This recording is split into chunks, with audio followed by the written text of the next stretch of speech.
We all have our favourite boat, and as you've probably seen from the channel over the last few weeks, that the Daring has been one of mine.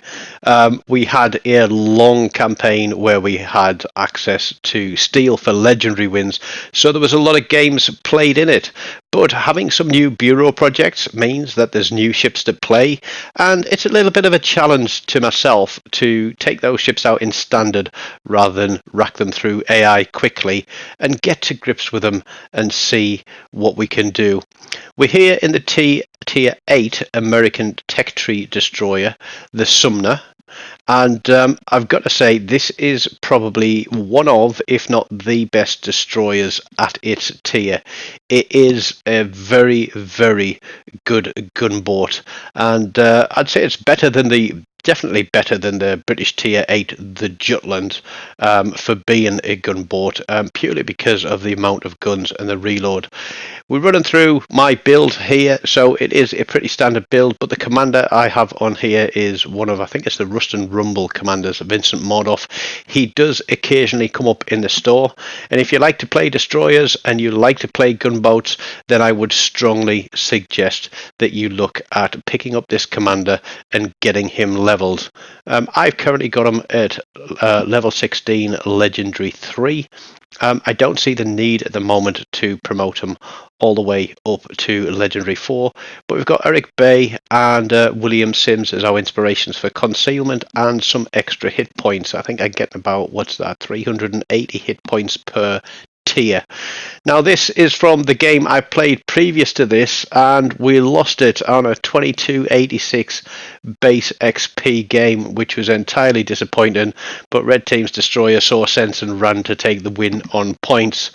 So we jumped straight back into another game. We've got a couple of destroyers, we've got a couple of cruisers out there, and we've got a lot of battleships with a division on each side.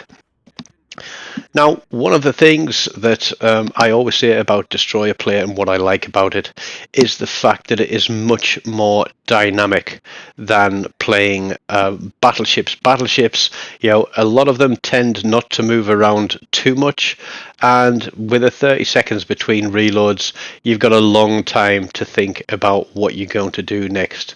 With a Destroyer, the action is very much more fast-paced, and you really do have to be thinking on your feet and looking at what is going on around you to try and exploit any weaknesses that there are in the red team, and also to try and do what you can to support your team.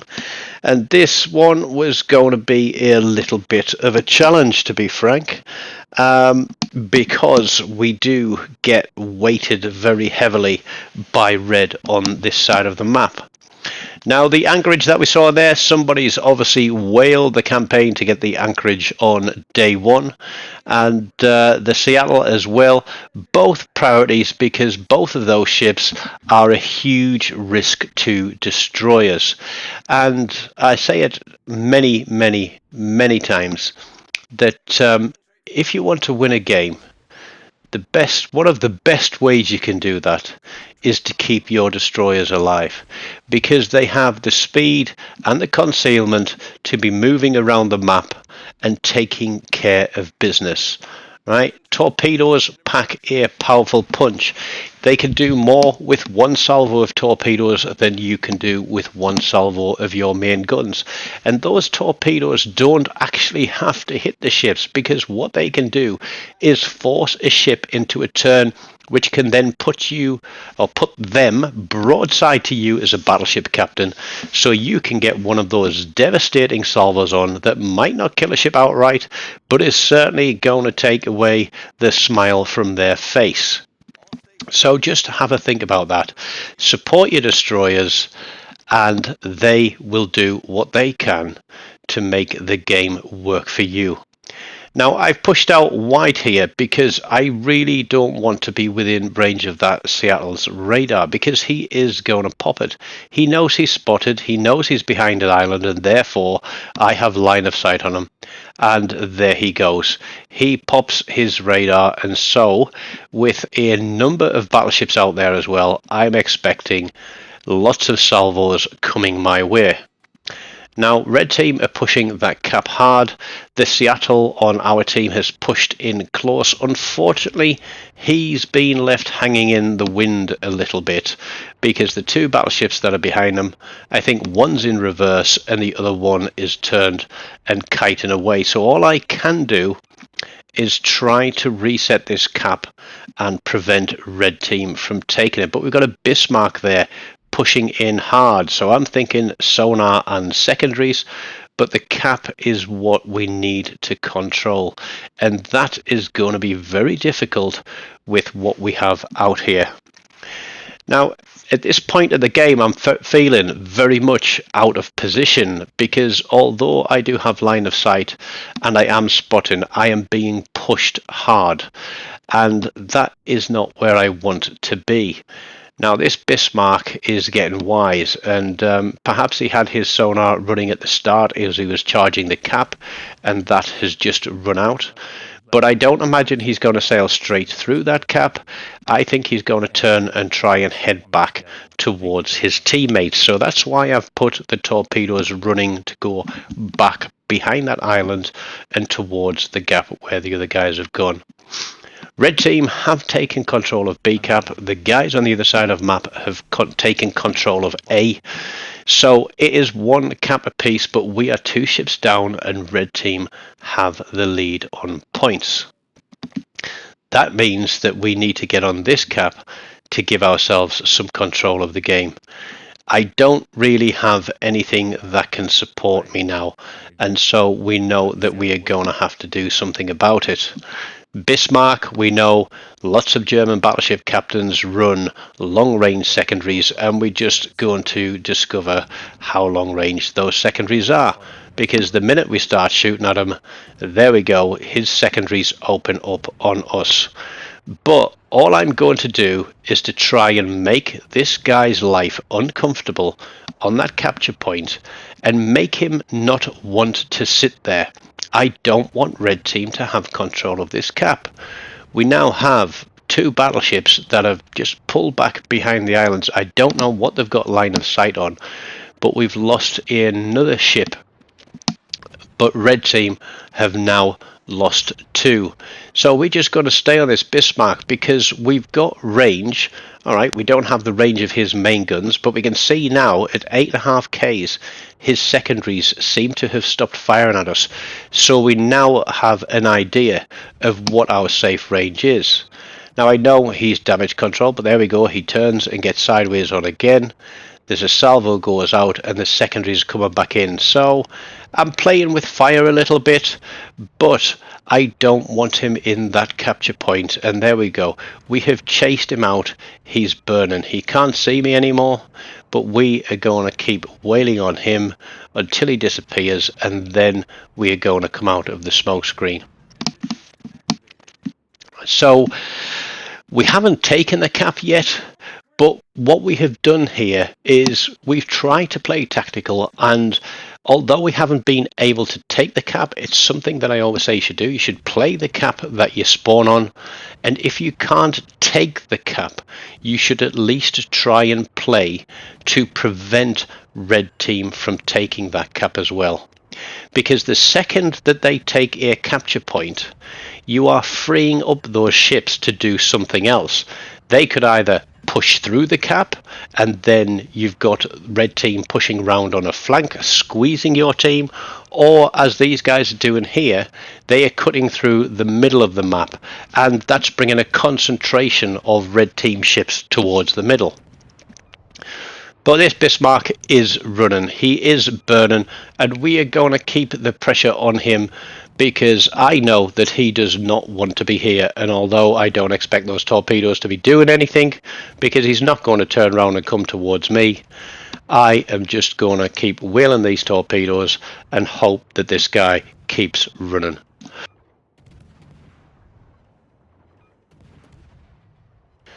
Now we can see from the placement of the ships on the map that I'm feeling this is pretty much a lost game. There still is Jean Bart there. We know the Bismarck has just gone around the corner, and we are working to control this capture point. The Bismarck has now damage controlled.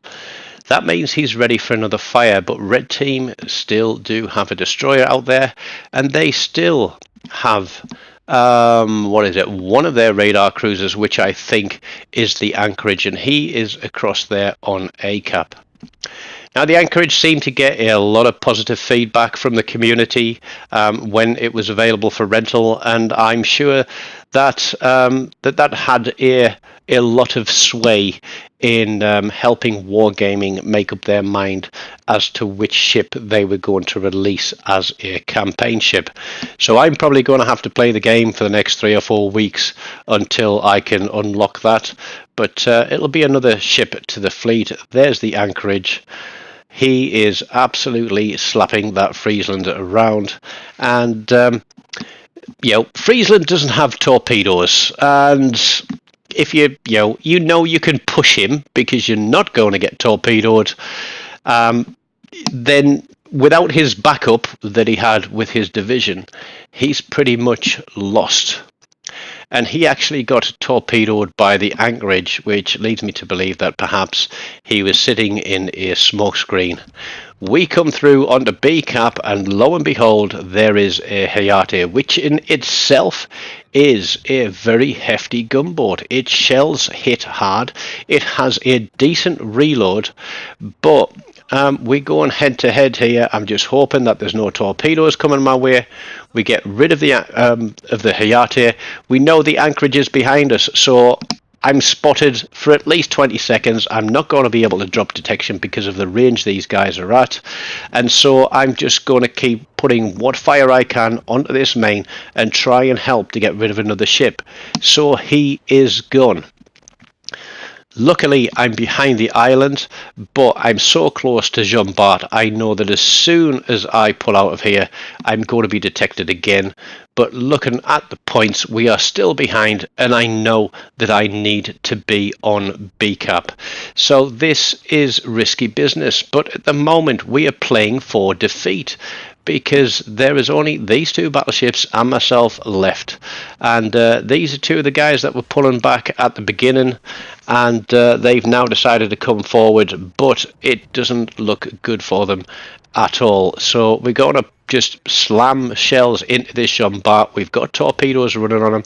We've popped our smoke, but we're going to stop short just of the cap because we want that smoke to cover us so we can help finish off this Jean Bart before he gets a chance to do anything to our team, and that is him gone as we break through 100,000 damage. I can see the shells coming in from the Anchorage. I can see the Georgia W there. So now I need to get onto the capture point, because controlling the caps is, we have a points lead now because of that flurry of activity that we had there coming through the center of the map.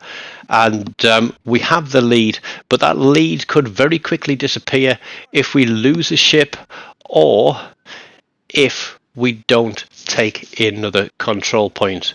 Now I'm going to start asking these guys to focus the Anchorage, because he is the risk. We can take care of that Georgia without any problems. It is the Anchorage that we need to get rid of.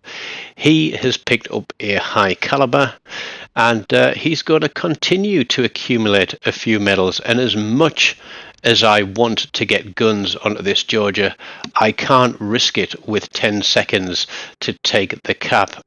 Now, the best thing that Georgia could have done, if he was paying attention, he would have seen that I'd fired my torpedoes at the Jean Bart, and actually that I'm on a reload, and he could have pushed into this cap with just his bow and contested it. But I think what he's doing is he's feeling a little bit insecure, and he's waiting for the Anchorage to push in. Our ARP, I think it's an ARP Musashi there, he was unfortunately broadside to that Georgia after trying to tackle the Jean Bart, and I think he just got smashed to pieces, so rather unfortunate for him. But here we go, the anchorage is steaming in, so it's time for me to get the heck out of dodge. Torpedoes are coming up for reload again, and I really think that I need to get rid of one or the other of these ships. But there we go, we put one set at the anchorage, thinking, is he going to keep going that way? And then we're thinking, is the Georgia going to come out from behind his island? We're about 1/3 health. It's not a lot to play with, certainly this close to a battleship and with that anchorage running us down. But the anchorage is zigzagging as he comes in towards the cap. I think he knows that they need to turn this cap to ensure victory for themselves. With less than 2 minutes to go on the clock, our Bismarck has decided to turn tail and run away. I think he's just trying to survive the game. But anchorage is in the cap, and I'm going to get so lucky here and land a torpedo. I know the Bismarck isn't going to be any help to me, so although we've got a cap reset, that guy needs to go, because otherwise they're going to have the cap. And this is probably one of the dumbest ideas I've ever had, because as I'm whaling on the anchorage, he takes out the Bismarck for a Kraken, and I'm going to keep pumping the shells out there, because if I don't kill him, then we have absolutely lost this game. But I also need to be wary of the Georgia who is there. I lose my lose my rudder, I damage control. He only puts the one turret out at me, so I'm already looking for what his two front turrets are going to do. This is where being smart, so I'm going to put a turn in. We bait him. As soon as we see those guns fire, we turn out of it again, we slam the brakes on, and that is it. Now, because he's fired his guns, I could have reset him again here, but with the time left on the map, there's a chance he could have gotten another shot in on me from that rear turret, and with only 843 hit points to play with, I am not going to throw the win for the team. We have got what we need. We are 40 points up on red team. It was all a bit fast and furious in the middle, slow at the start, and it's been a thinking man's game as we come towards the end of the match. So there we go. We don't get a single medal, but we get 3 kills and 123,000 damage, 2 solo caps, 11 cap resets. And yeah, if I had pulled the trigger and gotten a last cap reset, we would have hit the 3,500. But we'll have to settle for 34.98. And GG's to the anchorage for his high caliber Confederate and Kraken. I'm absolutely sorry to spoil that one for you, because you played a pretty outstanding game.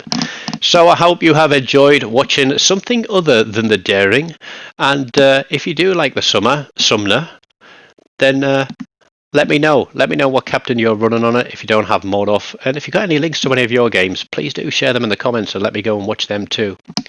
Don't forget, smash the like button, leave me a comment, subscribe to the channel if you haven't done so, and until next time, take care and goodbye.